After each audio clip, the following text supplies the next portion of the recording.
bonjour tout le monde. Merci d'être venus ce matin. Nous avions déjà fait une sorte de teasing le 9 octobre pour parler de certains d'entre vous. Je vois que Claire, on te voit, donc je Sur mon portable, suis arrivé sur l'ordinateur. On te voit, c'est déjà ça. Bon. Donc, suite à quelques difficultés de connectivité ce matin, on est ravis que nous sommes tous ensemble pour regarder cette fois-ci, si vous le voulez bien, l'intégralité de la série de vidéos Sapin 2 que nous avons fait au sein de la commission gouvernance et éthique avec la participation de nos membres ou d'un groupe de nos membres. On était 21 en tous. Il y avait 2 personnes, Noria et Sophie, s'y joint et qui seront affichées à la bande à la fin, qui étaient les auteurs principaux. Nous avons pris beaucoup de plaisir à travailler tous ensemble, à faire des scénarios qui illustraient les problématiques de Sapin 2 auxquelles nous sommes tous heurtés, chacun dans nos propres entreprises. Et nous avons voulu offrir quelque chose à nos membres de concret, de pragmatique et surtout très utile. Nous espérons que vous allez être d'accord avec nous que c'est pas mal. Et je donne la parole peut-être à Vincent si tu veux parler de le droit pour moi et le partenariat. D'accord. Est-ce que vous m'entendez bien? Oui. Ça va. N'hésitez pas à monter le son lorsque je montrerai des extraits, parce qu'il y aura aussi du son dans les extraits vidéo. Donc, rapidement, nous, le droit pour moi, on est spécialisé dans des vidéos d'information juridique pour l'essentiel. On travaille à la fois avec des directions juridiques, également des avocats. Donc, on a travaillé avec le Cercle Montesquieu pour effectivement produire cette fiction juridique qui traite donc de sujets autour de l'anticorruption, avec des acteurs et des trucages. Ce sont des vidéos assez courtes. Une moyenne, c'est inférieur à 3 minutes. Chaque vidéo a une durée inférieure à 3 minutes. Il ne faut pas que ça soit trop long. Alors, je vous propose pour commencer, rentrer tout de suite dans le vif du sujet, c'est vous montrer un extrait de la bande-annonce. Et ensuite, on peut vous montrer le premier épisode, par exemple, hein, si ça vous va. Très bien. Voilà. Donc, n'hésitez pas à monter le son lorsque je vais lancer la bande-annonce. Est-ce que là, on voit le site internet, Maëlys? Oui, tout à fait. Oui, d'accord. Donc, je vais lancer la bande-annonce et dites-moi si vous voyez bien. Oui. Tout, d'accord? On enlève la petite affiche sur le côté qu'on voit que la vidéo et pas les têtes des gens. Voilà. Non, on voit bien. Ça va? C'est bon, alors j'y vais la bande-annonce. Surtout, interrompez-moi s'il y a un problème de son, etc. C'est parti.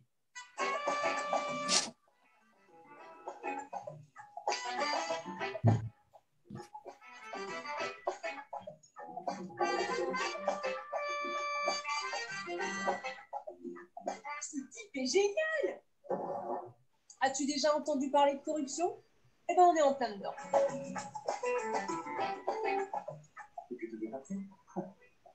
Je fais quoi, moi? Tu risques rien, c'est le business, fonce!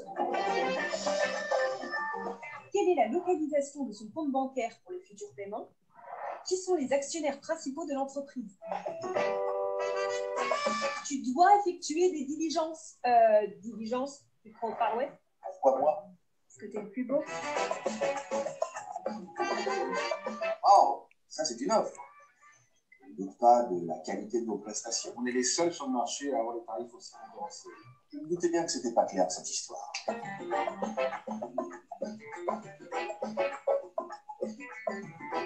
Voilà. Alors, vous avez vu, hein, vous avez le démon, vous avez un commercial qui veut corrompre un acheteur et vous avez le démon qui veut inciter l'acheteur à se faire corrompre, donc le démon qui est la petite personne en rouge, et vous avez l'ange, donc la petite personne habillée en blanc, qui va expliquer la réglementation et surtout avec un contenu et des mots extrêmement clairs pour des personnes qui ne sont pas des juristes. Hein. Vraiment, l'idée, c'est que ça puisse parler à des non-juristes et que les messages principaux soient intégrés par des non-juristes. Une question. Oui. Est-ce que c'est version française, version anglaise ou uniquement version française? C'est uniquement version française, mais pour ceux qui le souhaitent, il est possible de sous-titrer les vidéos déjà. Sur d'autres projets que j'ai fait, c'est ce qu'on a fait pour un grand groupe. On a en fait sous-traité des vidéos dans différentes langues, y compris en chinois. Vous voyez. Le sous-titre, c'est valable pour les langues, on va dire les langues locales, mais l'anglais, si on devait développer ça, l'anglais est à mon avis essentiel. C'est-à-dire, moi en tout cas, je trouvais que ça pouvait être un petit peu amusant de faire un French touch, puisque le sapin 2, c'est French. Enfin, je ne dis pas que l'anglais serait pas d'utile, hein, mais puisqu'il n'existe pas, moi, j'ai testé au sein de mon entreprise, il y avait des personnes universitaires qui ont pensé que ça pouvait marcher avec un French touch. En tout cas, la version qui existe est en français avec la possibilité de sous-titrage. D'accord, merci. Et il est vrai qu'on a l'habitude de traduire dans l'autre sens, effectivement. Là, c'est quand même un humour, ce qui est censé être quand même particulièrement français. Je ne sais pas si la traduction va toujours marcher. Voilà. Ça dépendra des scénarios, mais nous, on produit tout en bilingue et ça se fait. Oui, bien sûr. Oui, bien sûr, tout se fait. Effectivement, Il y a beaucoup d'énergie sur la version française. Voilà. La French Touch plaît pas mal, en fait. D'accord. Par contre, c'est très bien, hein, c'est pas une critique, c'était juste par curiosité. Vous avez raison, tout à fait. Bilingue, hein, je ne me permettrai pas de critiquer ce travail qui est intéressant, mais voilà. Voilà, s'il n'y a pas d'autres questions, je propose de regarder l'épisode 1, sachant qu'en introduction, rapidement, il y a 6 épisodes qui sont destinés plutôt aux collaborateurs des entreprises non juristes et 2 épisodes qui s'adressent plutôt aux directions générales et conseils d'administration. Donc, des vidéos qui sont plutôt un outil pour les directions juridiques pour communiquer auprès des directions générales. Donc, je vous propose de regarder l'épisode 1, en tout cas un extrait, sur les cadeaux en entreprise. Voilà. Je ne sais pas, Vincent, mais oui. Le son, la dernière fois, n'était pas au niveau que ce l'est d'habitude.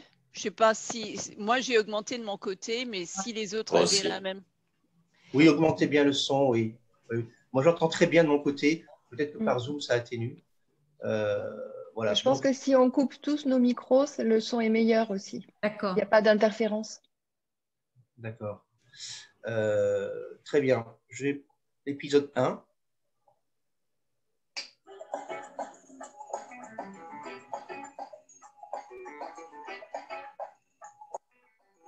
Les cadeaux et les invitations sont monnaie courante dans les entreprises.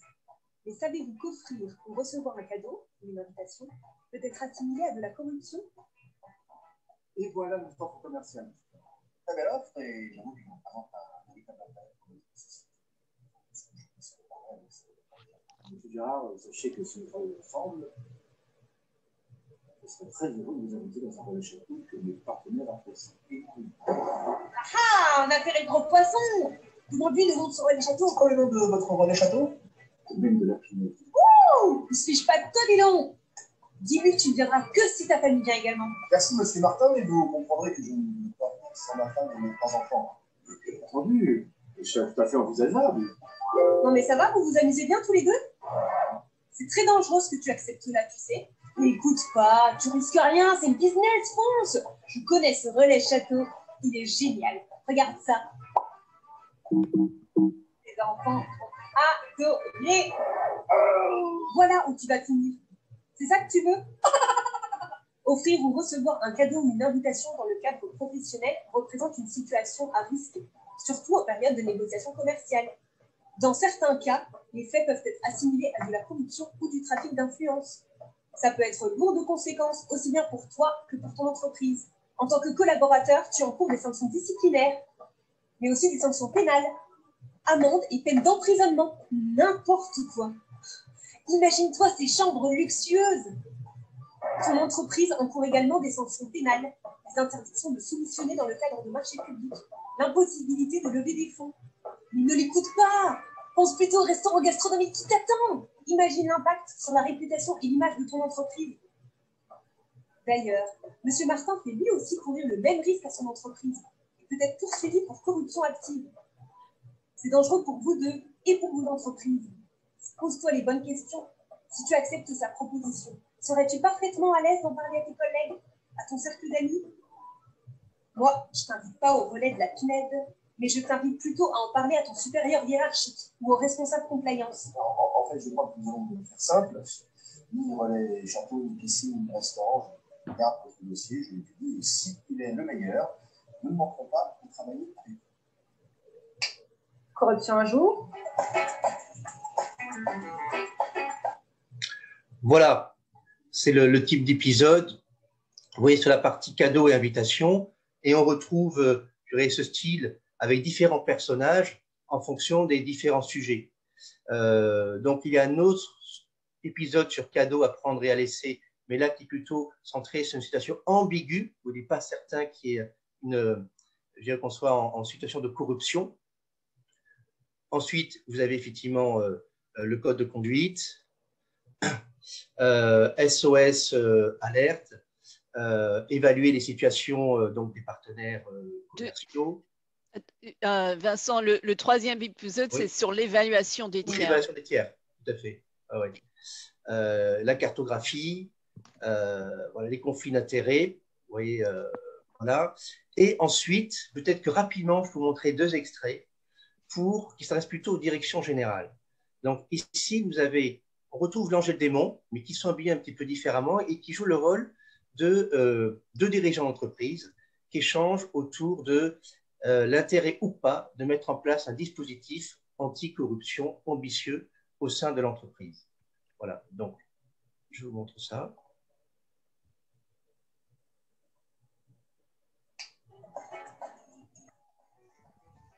Oblige les entreprises à être des acteurs de la lutte contre la corruption. Nous avons tourné une série de 6 vidéos décalées pour sensibiliser les collaborateurs à ce sujet. Cette série ne serait pas complète sans ce 7e épisode qui s'adresse à vous qui êtes les premières minutes. En effet, la mise en place des mesures de prévention de détection de la corruption relève de la responsabilité personnelle du dirigeant de l'entreprise. Et cela ne fonctionne que si tous les membres de la direction s'impliquent fortement. Si le monde change, les mentalités évoluent.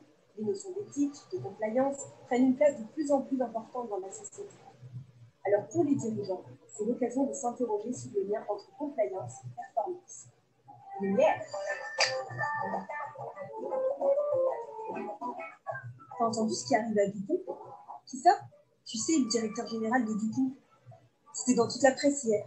Apparemment, sa boîte a fait l'objet d'une enquête pour corruption. Ah oui, c'est pas de chance. Surtout que c'est quand même un bon dirigeant, il a bien développé sa boîte. Aujourd'hui, avec la loi Sapin 2 et toutes les autres lois sur l'anticorruption, il suffit plus de bien développer son business pour être un bon dirigeant. Ouais, je sais. Tu vas me parler de la réputation de l'entreprise. Mais tu sais, une info chasse l'autre. Hein.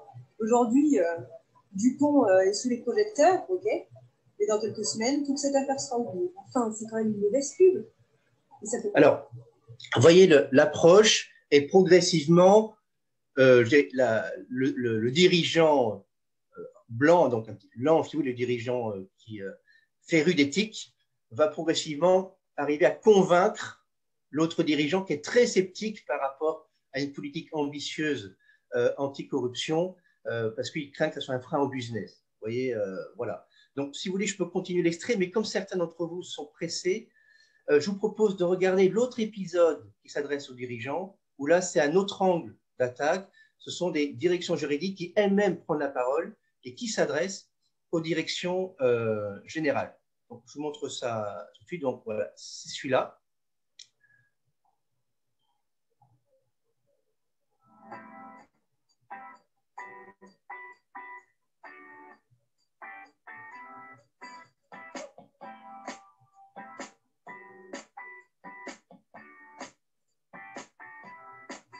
Le FCPA n'est pas l'acronyme des associations sportives américaines.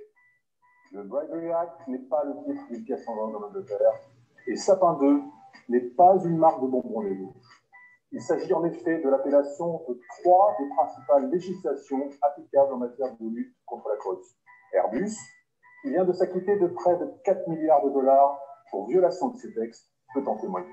Au-delà de ces constats, en votre qualité de dirigeant, vous avez un rôle clé à jouer.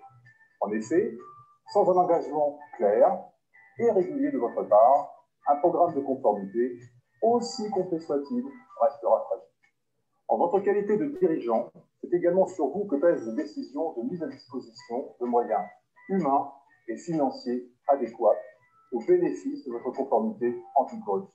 Si vous trouvez que la conformité a un coût élevé, prenez quelques instants pour réfléchir avec vos comités directeurs au coût direct et indirect qui résulterait d'une condamnation de votre société pour corruption.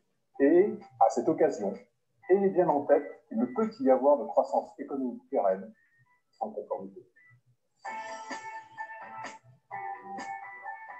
La lutte contre la corruption fait intégralement partie de la responsabilité sociale de l'entreprise. C'est l'un des 10 principes fondateurs du UN Global Compact. Et c'est un sujet systématiquement abordé par les agences de notation en matière de développement durable, comme par exemple le Dow Jones Sustainability Index. Cette responsabilité sociale, ça commence forcément à l'interne. La mise en place d'un dispositif complet de gestion de risque démontre la crédibilité de votre engagement. Un tel programme de lutte contre la corruption demande un réel investissement, c'est vrai, mais il offre surtout une garantie d'intégrité, aujourd'hui indispensable au succès de votre entreprise et fédérateur de valeur. Avoir une politique anticorruption ne suffit plus, il faut aussi se donner les moyens de votre politique. Voilà, donc il y a encore d'autres témoignages, vous voyez, dans ce sens. Donc voilà, donc ces 2 derniers épisodes, vraiment, vous avez vu, hein, c'est plutôt des outils pour vous, par exemple, introduire un comité de direction, vous voyez, sur le sujet de la compliance.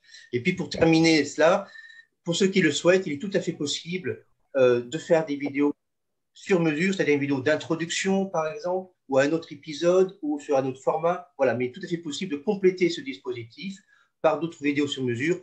Et là, en cliquant ici, vous verrez ultérieurement qu'il y a différents formats possibles. Voilà, en quelques mots, une présentation synthétique. Est-ce que vous avez des questions? Vous voulez compléter peut-être Catherine, Claire, Sophie?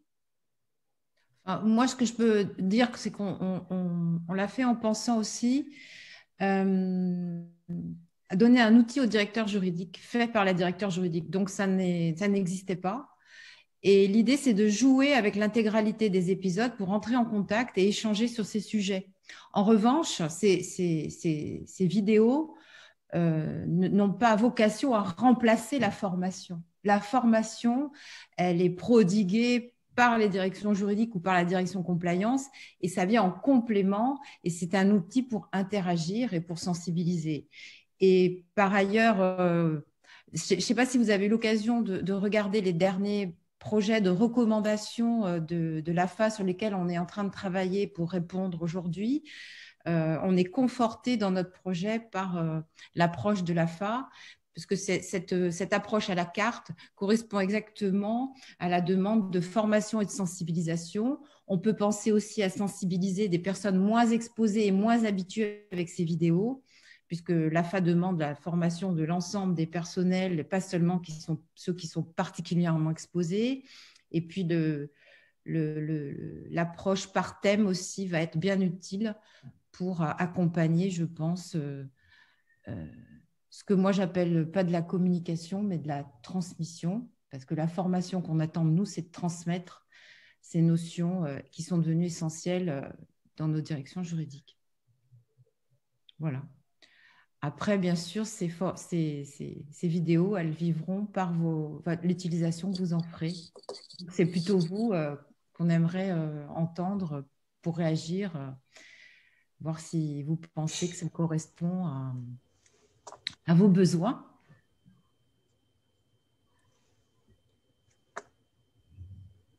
Sachant que là, on ne les a pas vus, à moins que c'est ma connectivité chez moi. Moi, je n'ai pas entendu comme on a entendu le mois dernier ou quand on le clique ouais, sur les liens.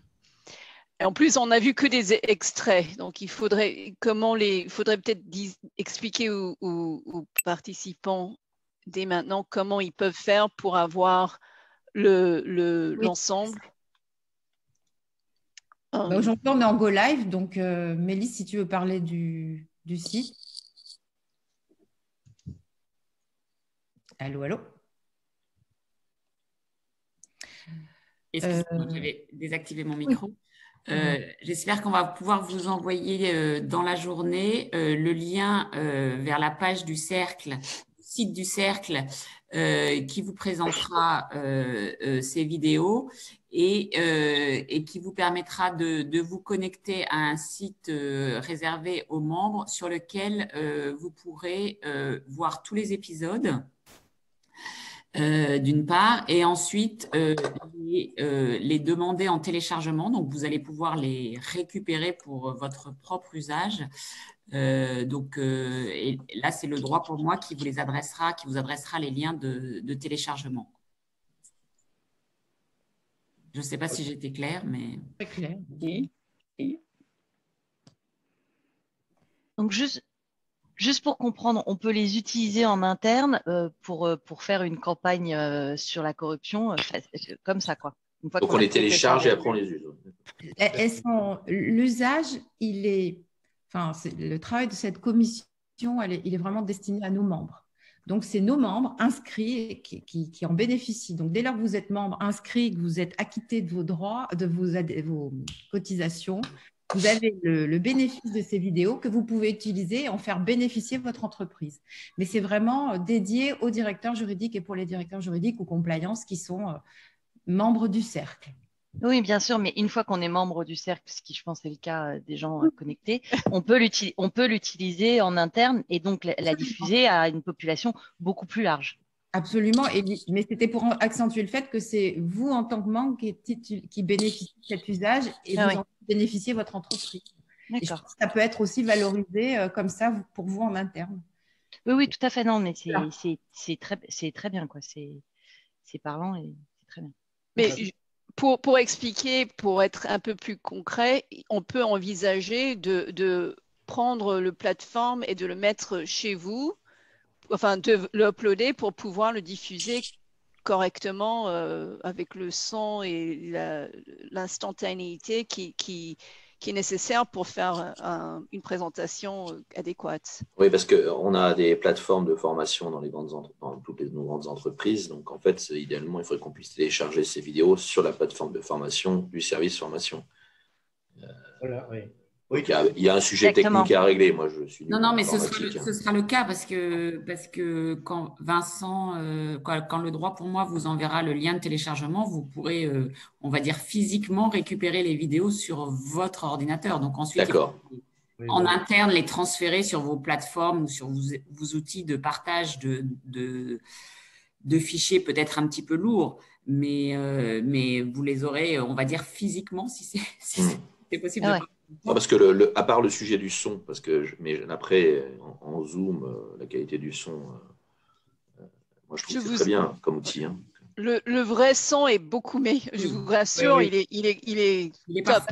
Professionnel. Ouais. Non, mais je n'en doute pas, c'est pour ça que je disais que je pense que c'est vraiment dû au mode de communication qu'on a aujourd'hui tous ensemble. Mais sinon, en effet, c'est intéressant de télécharger ça, de proposer ça dans les systèmes de formation en libre accès pour les collaborateurs. Et puis ça permettra de faire connaître le cercle.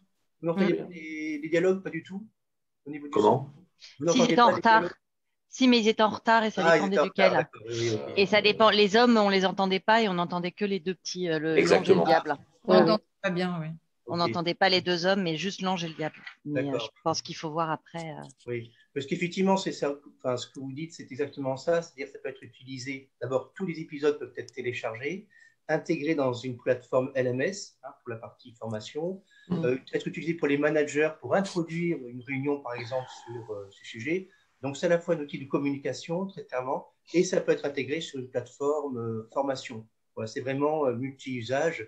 Et si même vous voulez des fiches complémentaires, c'est quelque chose qu'on peut réaliser, des quiz, des fiches. Ouais, c'est ça, c'est que ça peut être associé à des quiz derrière ou à un truc un petit peu plus interactif dans un cadre de formation. Oui, mais voilà, ça peut introduire les sujets et ça peut être aussi des petites vidéos qu'on peut passer dans des lieux communs qui sont un peu rigolotes. Exactement. Parce que ce qui est quand même difficile, c'est d'être un peu rigolo sur ces sujets-là. Donc, et c'est quand même demandé parce que très rapidement, c'est pas des sujets qui nous rendent forcément très populaires en entreprise. Donc c'est vrai que de faire un truc un peu disruptif et un peu rigolo, c'est quand même vachement bien, quoi. Je peux revenir sur la langue? Oui. D'accord. Parce que c'est très sympa, mais la plupart, enfin, je ne sais pas la répartition des pays dans les entreprises, mais pour nous, il faut que ce soit en anglais. Donc, vous parliez de sous-titres. Bon, est-ce que ça, c'est déjà prévu ou c'est un développement qu'il faut faire? C'est un développement, mais c'est à prix très abordable et à court délai. Et l'avoir en anglais sur mon propos tout à l'heure. Hein. Je pense qu'en effet, pour nos boîtes, il faut les deux langues. Ouais, mais le problème, c'est que le sous-titre, ça marche dans certains pays ou qui sont, disons, des petits pays et tout. Mais moi, je suis assez d'accord avec ce que vous disiez. L'anglais, il ne faut pas l'avoir en sous-titre. Donc, il faudrait qu'on sache comment l'avoir aussi en anglais, mais en parler, quoi. Alors, je comprends bien le French Touch et tout ça, mais quand vous allez dans des pays anglophones, ils sont pas très sensibles au French Touch. Oui, et puis de toute manière, les vidéos telles qu'elles sont montées, French Touch, pas de French Touch, on a des produits à peu près similaires aux États-Unis. Mon équipe américaine a fait ça. Alors, c'est pas des physiques, c'est des images, mais ce sont des dessins animés, mais les dialogues sont à peu près similaires. Donc, ça veut dire que c'est universel, ce sujet. Le sujet est universel, les fondamentaux de base sont universels, quelle que soit la loi applicable. Donc, à part le côté château très français. Non, mais le rappel à la Global Compact, comme vous dites, c'est un truc aussi qui est très, qui est universel aussi. Donc, je pense que si on pouvait les avoir en anglais, à voir comment, ça serait très bien. Surtout que nous, on a décrété, et je pense que la plupart d'entre vous ont dû le faire également, que la loi Sapin 2 ou pas, c'était les mêmes règles dans le monde entier. Oui, exactement.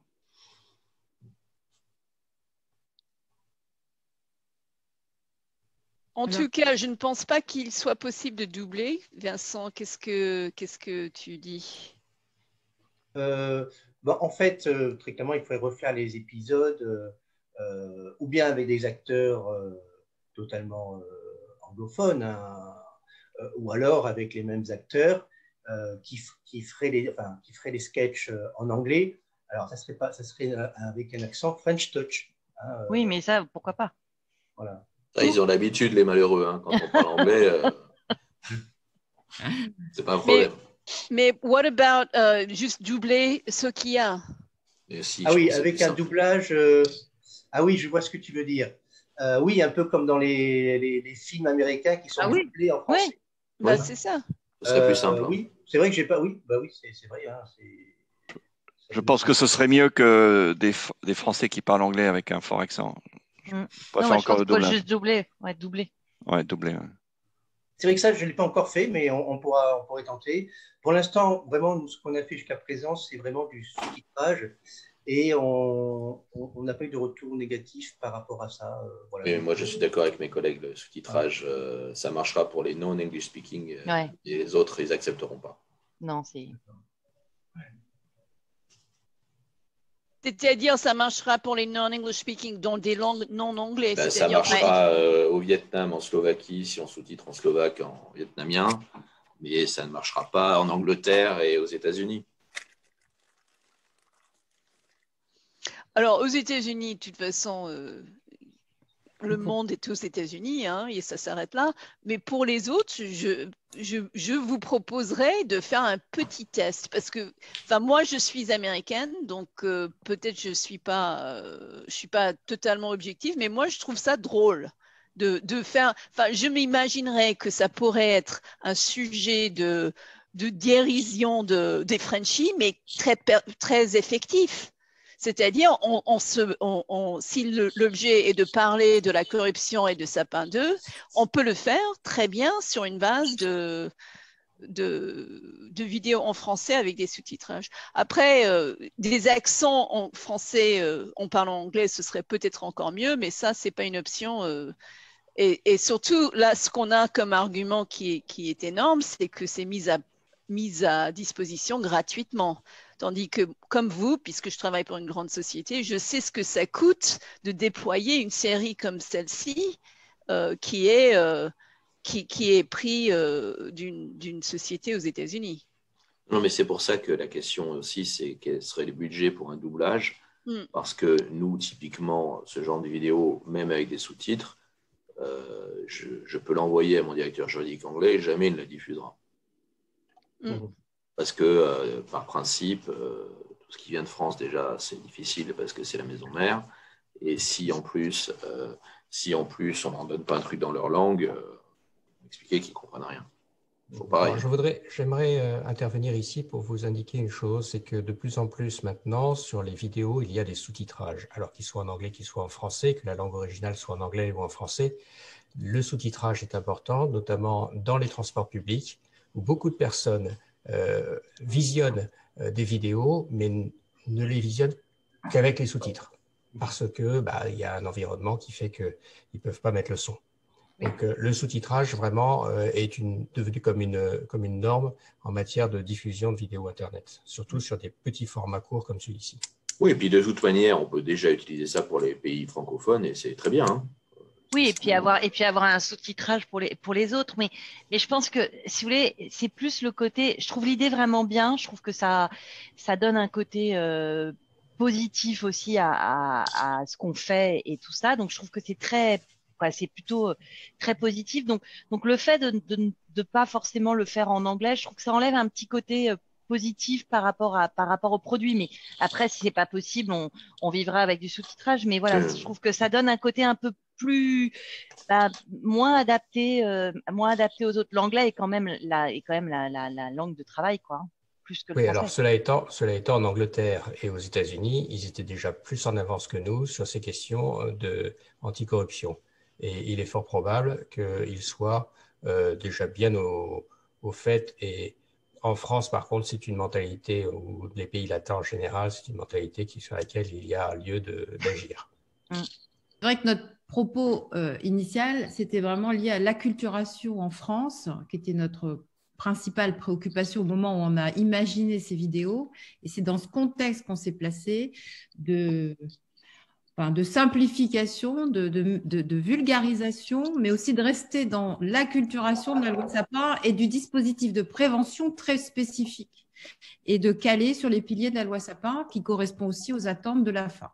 Mais là, votre objectif, il est atteint, c'est très bien. On est en train juste de parler d'amélioration. Hein. Ce ne sont pas des critiques, soyons clairs. C'est remarquable et bravo. Et bravo. Donc, pour la France, c'est parfait, il n'y a rien à changer. Voilà. Et au contraire, nous, on a besoin, notre objectif aujourd'hui aussi, c'est de partager ça avec vous, parce que ce n'est pas à nous, c'est à nous tous en tant que membres du Cercle. C'est un projet du Cercle. Et ce qui nous intéresse plus que tout, c'est d'avoir vos retours aujourd'hui, mais de les avoir demain. Lorsque vous allez utiliser ces vidéos, quelles sont les zones d'amélioration? Qu'est-ce que ça vous a apporté? Comment les gens ont réagi? Est-ce que ça vous a été utile pour cette sensibilisation, pour cette communication? Et peut-être aussi, je ne sais plus qui le disait au départ, pour changer un peu de casquette, de passer de la compliance coercition à la compliance acteur de transformation de nos entreprises. Et c'est ça l'acculturation dont nous sommes tous responsables aujourd'hui. Dans une vidéo, il est parlé de RSE, je trouve que c'est très bien. Ouais. Voilà. Bon, après, bien évidemment, on a toujours mis l'idée, plus d'idées que de ressources. Donc, ce projet nous a pris énormément de temps et de ressources à tous les membres qui ont participé, et je ne peux pas les nommer tous. Mais on a plein d'autres idées à développer sur ce thème, si tant est que ça puisse servir. Parce que nous, notre objectif, c'est quand même de répondre à un besoin et de ne pas se faire plaisir. Voilà. Faut se faire plaisir aussi, quand même. Pas uniquement, voilà, pas uniquement, bien sûr. Mais, ok, c'est très bien. Beaucoup de travail. Voilà. Mais si vous voulez, effectivement, je peux me renseigner sur la façon de doubler comme on fait pour des films américains ou des séries. Ça, effectivement, je peux totalement me… Et pour répondre à la remarque, je ne sais plus votre nom, effectivement, pensez à mettre systématiquement le doublage en français sur la vidéo, parce qu'effectivement, dans les… Sous-titres, oui. Oui, c'est pour accessibility, pour les malentendants, c'est vrai mais que… même les vidéos, elles se regardent… si elle n'est pas diffusée vraiment en présentiel, ou si elle est peut-être une accroche pour annoncer une réunion, etc., si elle se regarde même dans le RER, pour les gens qui continuent à aller au travail, les gens aiment bien avoir le sous-titre parce qu'ils ne mettent pas l'audio, effectivement. C'est la pratique actuelle et on essaye de vivre avec notre temps au Cercle. Bonjour, c'est Judith Villiers. Judith. Je trouve que le format de 3 minutes, c'est vraiment l'idéal en fait, parce que surtout sur un ton un petit peu rigolo. Ça fait, voilà. Et c'est vrai que pour moi, c'est pas forcément une formation à proprement parler, c'est plus un refresher pour un début de réunion de colloque en interne. Enfin, ça peut être une petite introduction sympa. Donc, bravo. Et je confirme que pour moi, effectivement, l'anglais est malheureusement indispensable. Parce que c'est vrai que les Français, on va toucher pas beaucoup de monde, en fait. Mais voilà, c'est un sous-titrage ensuite en français sont nécessaires, mais l'anglais, pour moi, c'est vraiment indispensable dans le monde. À minima, bien sûr, parce que tous nos e-learning sont dans toutes les langues, etc. Mais au moins, déjà, que ce soit en anglais, on pourra le diffuser à tout le monde, ça sera plus sympa. Je voudrais faire juste un petit aparté qui concerne un domaine d'activité particulier, qui est le domaine de la santé, où il existe une loi anti-cadeau. Et il est rarement abordé ce point dans le cadre de Sapin 2 vis-à-vis des cadeaux. Et pourtant, les règles sont bien plus strictes encore dans le domaine de la santé. Donc, je ne sais pas à quel moment ou comment, mais voilà, ayez-le à l'esprit. Peut-être que ça existe dans d'autres domaines, je ne connais pas tous les domaines d'activité, mais en tous les cas, dans le domaine de la santé, quand on parle de pas de cadeau, c'est vraiment pas de cadeau, même pas jusqu'à 10 € ou 20 €, 3 cafés et c'est fini quoi, dans l'année pour une personne. Oui. Donc, c'est pour vous dire combien chez nous, en tous les cas, les cadeaux, la question des cadeaux est extrêmement sensible. Oui, mais ça, on en est très conscient, mais on a voulu faire un truc général. Alors, bien évidemment, on pourrait développer Non, ça je comprends bien. Hein, c'est pas du tout. Après, à la commission santé, on s'était rapproché de la commission santé justement pour faire alors peut-être pas une vidéo parce qu'on ne fait pas que des vidéos, mais faire une commission en commun avec la commission santé sur ces sujets spécifiques parce qu'il y a vraiment des ponts avec la commission compliance et la commission santé. Et c'est vrai qu'on ne l'a pas fait, mais on a toujours plus d'idées que de... On ne réalise pas tout. Et peut-être même, j'ai l'occasion de vous parler 2 minutes des prochaines dates de la commission. Nous allons traiter cette année le monde d'après. Donc, le monde d'après, ça commence le 17 novembre avec deux événements. La commission sera dédiée à la raison d'être et à la mission d'entreprise. La commission de 18 h. Le matin débute la 3e session de la formation AFA-EFB qui aura lieu les 17, 24 novembre, 1er et 8 décembre. Je pense fin novembre, on a une conférence avec notre partenaire Racine pour le programme Corruption dans un monde international. 3 décembre. 3 décembre. Tu vois, c'était fin novembre, 3 décembre. Vous allez nous envoyer les invitations, le programme, c'est intéressant. Oui, mais je me disais que c'était l'occasion d'en parler. Très bien, oui, bien sûr. La semaine du 11 janvier, nous traiterons des lanceurs d'alerte dans ce fameux monde d'après avec un de nos membres qui est par ailleurs avocat, Nicolas Brook. La semaine du 25 janvier, je n'ai pas la date exacte, nous parlerons des actionnaires activistes. Et en mars, j'espère pouvoir avoir Béatrice Parence, qui est professeure à Dauphine au certificat compliance et qui a fait un travail avec notamment, comment elle s'appelle, Isabelle Cocher, sur le rôle de l'entreprise aujourd'hui par rapport aux questions environnementales. Donc, dès que je peux avoir Béatrice Parence qui vient en parler, ça sera certainement en mars. Sur les travaux collectifs, je rappelle juste en ce moment, on travaille en groupe sur la réponse aux recommandations AFA. Si vous souhaitez participer au prochain call, n'hésitez pas à nous faire un mail puisque nous répondons pour le 16 novembre. Par ailleurs, nous avons lancé un groupe de travail concernant les enquêtes internes et nous voudrions faire un document très, très transversal sur l'approche des enquêtes internes dans nos entreprises. Donc, si vous avez une expérience particulière ou si vous vous intéressez au sujet, vous adressez à Catherine et à moi. On est en train de constituer le groupe sous la houlette de Nicolas Brook, qui est également membre et qui a proposé de prendre le lead sur ce sujet. Voilà, quelques petites dates, car nous croyons beaucoup au monde d'après et nous avons bien l'intention que la commission continue à garder le lien avec ses membres dans ces périodes où nous sommes un peu tous séparés. Voilà.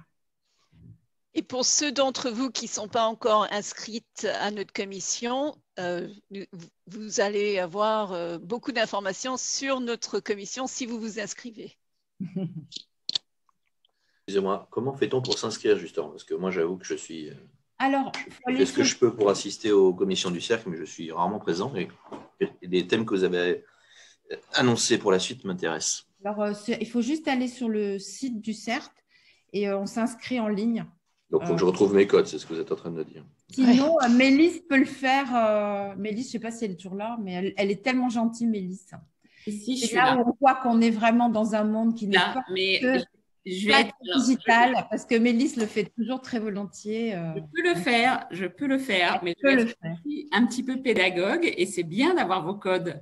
Non, mais je sais bien, donc laissez-moi me débrouiller. Le cercle, c'est bientôt 500 membres. Au conseil, on est très, très impliqués. Et parfois, il arrive qu'on ne réponde pas à une sollicitation parce qu'on a vraiment beaucoup, beaucoup d'activités. Ça a l'air de rien, mais c'est pas mal de travail, pas mal de calls, pas mal de réunions en plus de tout le reste. Et c'est vrai que ce n'est pas parce qu'on ne répond pas c'est parce qu'on ne peut pas être partout et qu'on préfère privilégier la substance que l'inscription en ligne qui peut se faire assez normalement facilement. On va y arriver. C'est toujours là. Une fois qu'on est inscrit, on peut faire les défauts pour qu'on n'ait pas à le réinscrire à chaque fois. C'est ça qui est utile aussi, parce que moi aussi, les codes, c'est une catastrophe. Et puis, ce n'est pas parce qu'on s'inscrit qu'on est obligé à rien. C'est une commission qui est assez cool. Compliance, ça s'arrête vraiment pas, ça ne veut pas dire contrainte, ça ne veut pas dire carcan. Donc, on est une commission où… on aime bien que tout le monde participe, même s'il n'y a pas une implication sur tous les sujets qui sont… Voilà. Voilà. Et pour M. Rollin, bien sûr, si vous n'arrivez pas à récupérer vos codes, n'hésitez pas à nous… Alors, soit il y a une fonctionnalité oubli de mot de passe qui est assez… Non, mais je vais me débrouiller. Je vous remercie, mais je vais y arriver. En fait, à chaque fois que je vais, je refais un nouveau mot de passe. Donc, voilà. Alors, voilà. J'en profite pour faire un peu de pub pour l'appli, pour ceux qui ne l'ont pas téléchargé. Ça facilite beaucoup les choses, l'application Cercle Montesquieu. Je ne sais pas si vous l'appelez, ça n'est pas Stop Covid, c'est Cercle Montesquieu. Et donc, on ne prend pas vos données, mais vous pouvez suivre cet événement très facilement sur votre smartphone. Mais je l'ai, c'est parfait. Voilà. En plus, mes codes, en effet, sont enregistrés. Voilà, sur la c'est beaucoup plus facile avec l'appli. Et vous pouvez trouver l'agenda, les coordonnées de tout le monde, donc nous contacter très facilement si vous voulez participer à l'un des groupes dont je viens de parler. Voilà. Parfait.